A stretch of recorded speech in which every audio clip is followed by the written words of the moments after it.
Mesdames et messieurs, bienvenue dans ce JDN de ce lundi 1er avril 2019. Tout de suite les titres. L'Union des jeunes pour la majorité présidentielle est sortie de sa réserve pour réaffirmer sa détermination à poursuivre sa politique de développement loin de celle d'intérêt personnel. Ces jeunes ont fait face à la presse dans le quartier de Castor ce samedi. Vous entendrez la réaction de Pape Aliou Diédhiou dans ce journal. Les femmes du PASTEF lancent l'assaut pour le contrôle des collectivités territoriales dans le sud du pays. Ces âmes zones du président Ousmane Sonko à Ziguinchor ont mis à profit la célébration de la femme au mois de mars pour admettre leurs militantes à l'école de la compréhension de l'acte 3 de la décentralisation.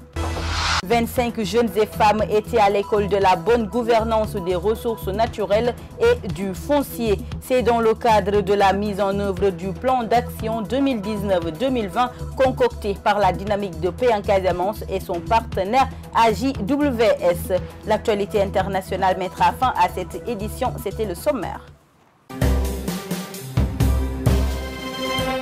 Bienvenue à tous. Ce 31 mars est célébrée Journée mondiale de la sauvegarde des données informatiques. Elle incite les utilisateurs d'ordinateurs, de smartphones et de tablettes à réaliser une deuxième copie de leurs fichiers personnels sur un autre support pour éviter toute mauvaise surprise. Écoutons à ce propos la réaction de Lamine Biaye, informaticien, au micro de Paul Pascal da Silva.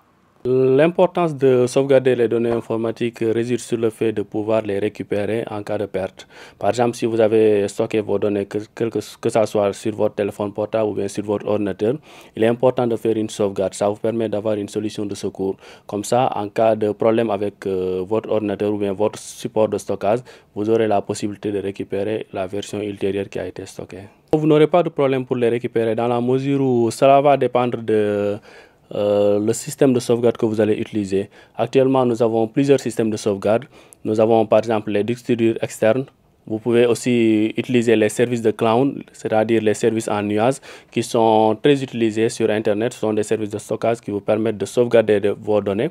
Et puis, vous avez la possibilité avec ces services de faire ça de façon synchrone, c'est-à-dire à chaque fois que vous avez une nouvelle information, une nouvelle donnée, celle-ci est automatiquement sauvegardée.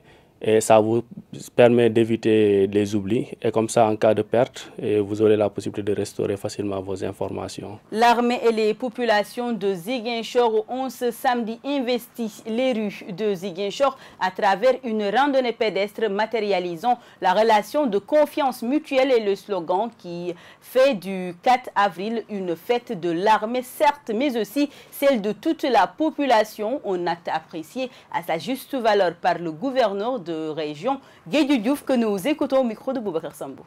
La randonnée pédestre a plusieurs fonctions ou plusieurs dimensions. D'abord, c'est un sport qui permet de garder la santé. C'est également un moyen de raffermir les liens entre les marcheurs, mais également entre les marcheurs et les populations. Vous avez constaté partout où nous sommes passés, les populations sont sorties, certains pour applaudir, d'autres pour observer, mais retenons que la randonnée est très utile et elle doit être organisée régulièrement. D'ailleurs, ce n'est pas la première édition. Chaque fois que c'est possible, le colonel commandant la zone militaire et les forces de défense et de sécurité nous invite à marcher pour garder la santé, mais également à communier avec les populations. C'est pourquoi je voudrais inviter les membres de l'amicale du CRD à s'inspirer de ce modèle et organiser régulièrement des randonnées pédestres pour permettre aux chefs de service de faire un peu de sport et de garder la santé. Oui, le 3 avril, c'est un match très important et qui sera très intéressant, âprement discuté même, entre l'équipe du colonel commandant la zone militaire, c'est-à-dire l'équipe des forces de défense et de sécurité, et l'équipe du gouverneur qui est constituée par les membres du CRD. À ce match, nous invitons toutes les populations car ça sera âprement discuté et je suis sûr que l'équipe du gouverneur va remporter le trophée. Mais cette année, c'est l'année du CRD. C'est l'année de revanche. Nous allons prendre notre revanche et nous allons gagner le trophée. Je vais jouer ailier gauche. Dans le cadre de la contribution aux actions de paix et de développement en Casamance, la dynamique de paix en partenariat avec AJWS met en œuvre un plan d'action annuel 2019-2020, un atelier de formation de 25 jeunes et femmes sur la bonne gouvernance des ressources naturelles et de la gestion des conflits fonciers a été initié. Dans ce sens, à Ziguinchor, compte rendu. 25 jeunes et femmes issus des départements d'Oussouye, Ziguinchor et de la République de la Guinée-Bissau participent à l'atelier de formation qui porte sur la bonne gouvernance des ressources naturelles et de la gestion des conflits fonciers en Casamance. Occasion saisie par le coordonnateur de la dynamique de paix de revenir sur l'importance de cette formation. Vu tout ce que la gestion naturelle, toutes les questions foncières posent comme problème, nous avons pensé en tant que jeunes, en tant qu'acteurs de la société civile, d'apporter notre touche pour réduire sensiblement le taux de violence que nos populations vivent. C'est pourquoi nous avons pensé que renforcer les capacités de ces jeunes-là, afin de leur permettre également d'être nos relais au niveau des communautés, pour vraiment d'abord informer sur comment il faut gérer nos ressources naturelles, mais également comment il faut gérer, quels sont les papiers qu'il faut avoir quand on a acheté un terrain ou etc. Comment il faut préserver tout ça, c'est pour aider vraiment à réduire vraiment les taux de violence, de conflits que nous avons. La personne morale de cette structure exhorte les jeunes à s'impliquer davantage à la mise en œuvre de cette capacitation et revient aussi sur les statistiques des conflits fonciers. Nous avons plus de 800 000 et quelques hectares que nous allons perdre si nous continuons dans les 10 ans. Et si vous revoyez de manière statistique, un exemple simplement, quand vous allez à Djibana, vous arrivez à Djibana pour aller vers Simbandi, vous allez voir qu'il y a une zone déserte entre Djibana et Simbandi. Alors qu'en son temps, il y avait quelques années, c'était vraiment de la mangrove, tout était vert. Mais aujourd'hui, c'est devenu désert et ça pose un problème pour les populations. Dans l'ancienne zone de Bignona, etc., quand vous allez, vous trouvez vraiment que c'est devenu... On avait une brousse bien touffue. Aujourd'hui, on s'est rendu compte qu'on a vraiment, je ne sais pas quoi, un désert.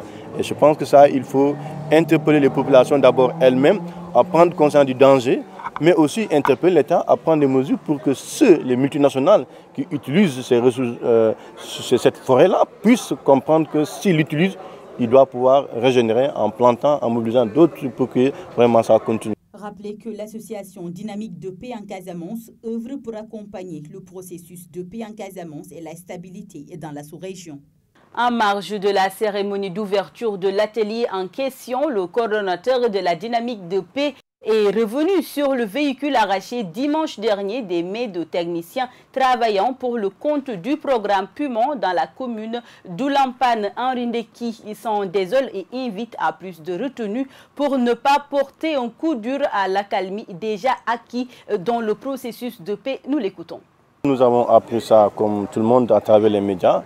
Et nous sommes en train, en tant qu'acteurs dans le cadre de ce processus, nous sommes en train de rechercher les vraies informations pour pouvoir nous prononcer. Mais pour nous, cette situation n'encourage pas le processus. Cette situation n'encourage pas le développement socio-économique de notre région.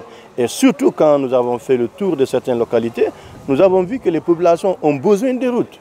On a vu que les populations ont besoin des pistes qui sont faites pour pouvoir transporter le produit. Alors s'il y a l'esprit, l'engagement de développer ou bien de désenclaver certaines zones et qu'il y a cette situation-là, je pense que la situation est à déplorer. Nous allons interpeller une fois qu'on a fini d'avoir les éléments d'information. Parce que d'abord, toute situation, il faut l'analyser, il faut aller à la recherche d'informations, avoir des éléments de preuve et puis interpeller à qui de soit. Nous, notre rôle en tant que société civile, c'est d'interpeller, c'est de veiller, c'est de prévenir. Donc je pense que pour nous, pour le moment, on est dans la recherche d'informations, les vraies informations. Et le moment venu, vous allez nous entendre, nous allons quand même nous prononcer. Mais aujourd'hui, nous ne sommes pas partants de cette situation. Nous pensons que puisqu'il y a la volonté manifestée des différents partis, Il faut que cela soit un pas qui continue. L'Union des jeunes pour la majorité présidentielle a tenu un point de presse ce samedi au quartier Castor de Ziguinchor. L'objectif de cette rencontre a été de réitérer leur engagement pour une politique de développement en évitant la politique d'intérêt personnel car l'économie de la région mérite d'être améliorée. Écoutons les explications du président de ce mouvement, Pape Aliou Diédhiou, au micro de Boubacar Sambou. L'objectif aujourd'hui, c'est de parler avec les populations, le concept que nous sommes en train de leur proposer. Quand je dis que nous sommes en train de leur proposer, c'est-à-dire un projet politique que nous sommes en train, sur lequel nous sommes en train de travailler, c'est-à-dire le Aar Suqali Sunu Gox, qui est un concept qui a été mûri depuis fort longtemps par un ensemble de jeunes et de femmes. Le constat qui a été fait, c'est que nous sommes dans le cadre de l'expression d'un engagement politique, dans le cadre d'un parti politique et d'une grande coalition qu'on appelle Benno Bokk Yaakaar. Et depuis très longtemps, nous nous accompagnons avec des responsables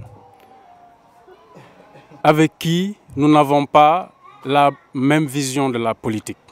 C'est d'ailleurs pourquoi nous avons mis en place dès 2016 l'Union des jeunes pour la majorité présidentielle, un peu pour nous démarquer de ce qui se faisait dans la coalition et pour essayer de renforcer ce qui a été délaissé, c'est-à-dire cette cible jeune, mais aussi cette cible femme qui a été délaissée par les responsables de la coalition Benno Bokk Yaakaar, dont le résultat, nous le savons tous aujourd'hui, la sanction qui pèse sur nous, le vote massivement exprimé par les populations en faveur de l'opposition.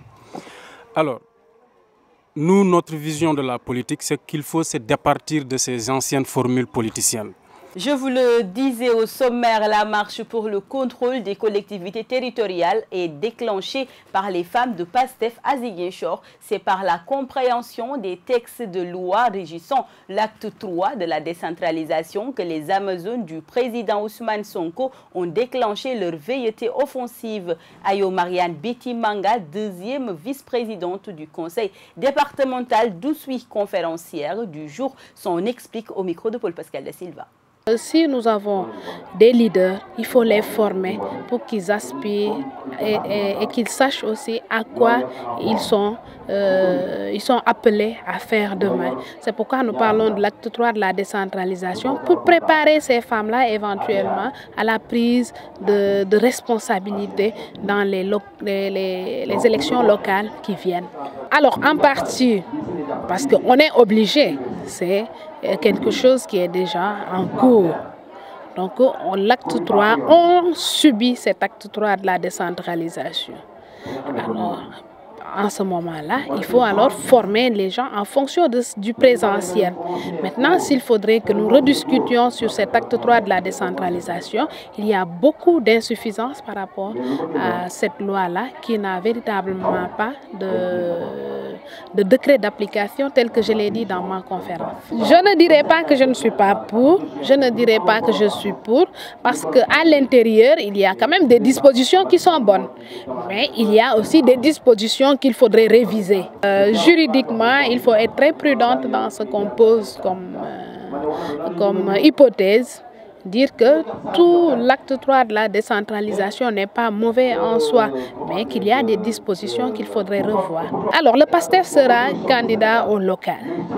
On ne sait pas avec qui ou par quoi, mais autour du président Ousmane Sonko, n'est-ce pas, nous avons des leaders avérés qui ont la possibilité de prendre les destins des collectivités locales et dans tout ce pays-là. Donc, je vous dis que le PASTEF est prêt pour les présidents, les locales. Maintenant, avec qui partir et qui seront nos candidats, ça, on ne saurait dire présentement. Mais le moment venu, vous saurez que nous aurons des hommes dignes de ce nom qui vont représenter le PASTEF. À présent, direction Bignona, la famille chérifienne célèbre le centenaire de Cheikh Mahfouz Aïdara à travers des activités dans plusieurs localités du pays, de la sous-région et du monde. L'étape de Bignona s'est tenue ce week-end, suivant tour à tour les réactions de Mamadou Lamine Keïta, maire parrain de l'étape de Bignona, et de Samsidine Boun Aïdara, porte-parole de la famille chérifienne, au micro de Lamine Badiane. Yalla jox na ko mission mu doxal mission bi. Cheikh Mahfouz, Dieu lui avait confié une mission et l'a exécutée correctement. Si la famille de Cheikh Mahfouz, à travers ce centenaire, veut nous parler de la vie et l'œuvre de Cheikh Mahfouz, c'est qu'elle veut qu'on sache ses qualités pour qu'on puisse les suivre. Cette famille chérifienne est une descendante du prophète Mohammed, de paix et salut sur lui, et Dieu, en parlant du prophète lui-même, n'a parlé que de ses qualités. Yalla ci bopam ba mu koy tagg ci jikko la ko taggé wa innaka la khulqin azim. Lan la Yalla wax ci mom ci alquran. Dinañu nek jamono bo xamné perte des valeurs amna. Nous sommes dans un monde où il y a une forte perte des valeurs, mais l'islam est là, le Coran est là pour redresser tout le monde. Mais les enseignants et le Coran ne suffisent pas, il faut que tout le monde y mette la main, surtout les femmes. Donc tout le monde doit travailler en synergie pour que cette jeunesse qui est l'avenir de demain puisse être mise sur de bons rails. Xam sa diine tamit baax na parce que lolu moy nek sa adresse boy dem yomul kiyama. La 19e journée de la Ligue sénégalaise de football professionnel a débuté hier et s'est poursuit ce dimanche au stade Aline Sitoé Diatta, où le Casa Sport a reçu le Ndiambour de Louga. Score final 3-1. Je vous propose la réaction des coachs à la fin du match. Les propos sont recueillis par Boubacar Sambou. Il fallait s'attendre à ça. Je pense que le championnat tire à sa fin. On est sur la dernière ligne droite. Donc les matchs seront difficiles. Il faut s'attendre. Ndiambour, avant de venir ici, avait perdu 2 matchs contre Gorée, je pense, et contre Stade de Mbour. Donc on s'attendait à une opposition rude. D'autant plus qu'il faisait vraiment chaud. Donc ils ont joué leur va-tout. Parce que je pense que ce soit en première mi-temps ou au moment où ils ont marqué leur but, ils ont essayé vraiment de jouer en bloc bas, essayer de subir, peut-être de profiter aussi des occasions qui vont se présenter. C'est sur ces occasions-là qu'effectivement, contre toute attente, ils ont marqué un premier but. Maintenant, ce qui a été important dans tout ça, c'est peut-être la réaction des garçons. Donc, on s'était dit qu'effectivement, il y avait de la possibilité, peut-être en 25 minutes, de pouvoir effectivement renverser la vapeur, de prendre le dessus. Parce que même quand on a encaissé le but, peut-être on avait la même mise sur le jeu. Donc maintenant, il fallait être beaucoup plus réaliste, être beaucoup plus concret, puis être beaucoup plus efficace. C'est ce qui nous a valu ces 3 buts-là. Mais aujourd'hui, je pense que les garçons ont joué à un niveau vraiment qu'on leur demande. On leur demande de jouer à ce niveau-là, de mettre peut-être la pression, de mettre du rythme. Parce qu'après, il fallait avoir peut-être des joueurs beaucoup plus techniques. C'est pour cela qu'on a opéré ces 3 changements-là avec Karim, Abdou Seydi et Douaré pour garder le ballon. Parce qu'on a vu que Ndiambour avait souffert. Ils ont des joueurs de grands gabarits qui ne pouvaient pas, avec nos petits gabarits, avec le jeu technique qu'on devait prôner.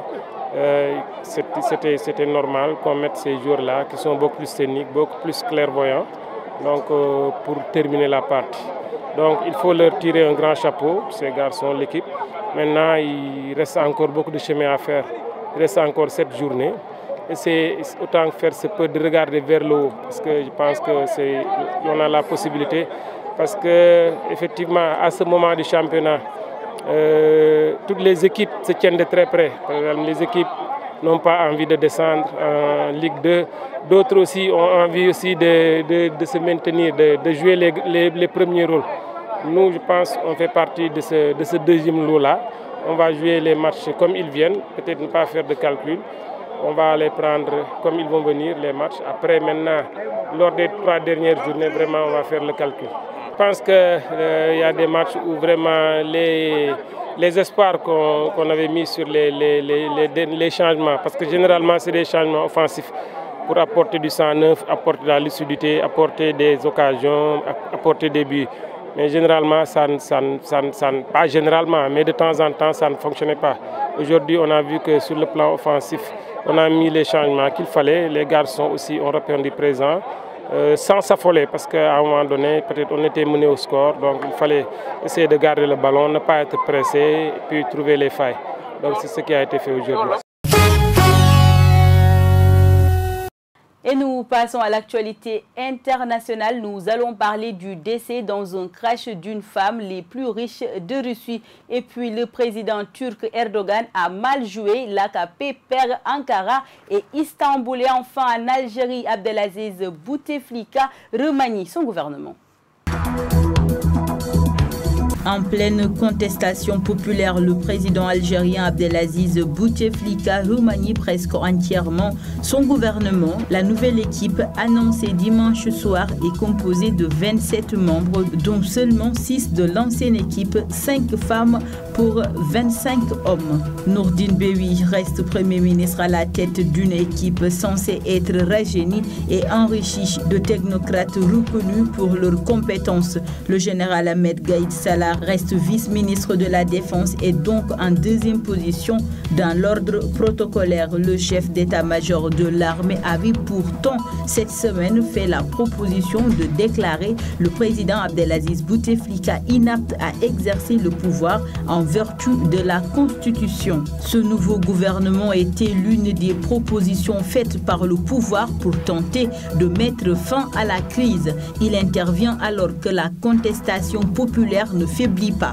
Des centaines de millions d'Algériens sont descendus dans les rues vendredi dans la capitale Alger, en Algérie, mais aussi en France.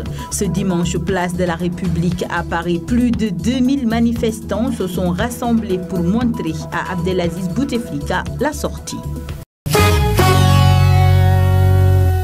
En faisant des élections municipales en Turquie un enjeu national, le président Recep Tayyip Erdogan a pris un gros risque et il en paie les conséquences même si les résultats sont encore partiels. L'AKP, le parti présidentiel islamo-conservateur, s'est bien cassé la figure à Ankara et à Istanbul. Ces défaites sont cuisantes et fortes en symbole puisque l'AKP est avant lui un mouvement islamiste contrôlait la capitale et la grande ville économique depuis 25 ans. Le dépouillement est presque terminé à Ankara et selon l'agence de presse officielle, le candidat de l'opposition Mansour Yavaş avec près de 51% des voix a battu nettement le représentant du parti au pouvoir qui a obtenu 47% des suffrages.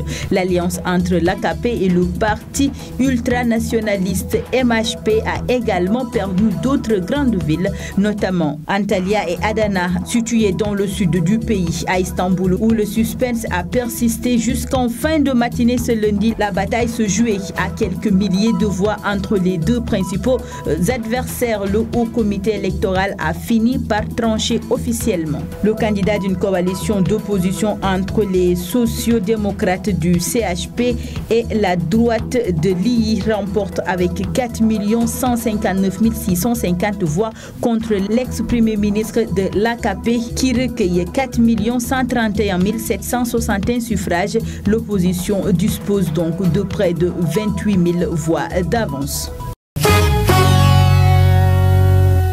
Elle était l'une des femmes les plus riches de Russie. Natalia Filva, l'une des grandes actionnaires de la compagnie aérienne russe S7, a péri dans un accident d'avion.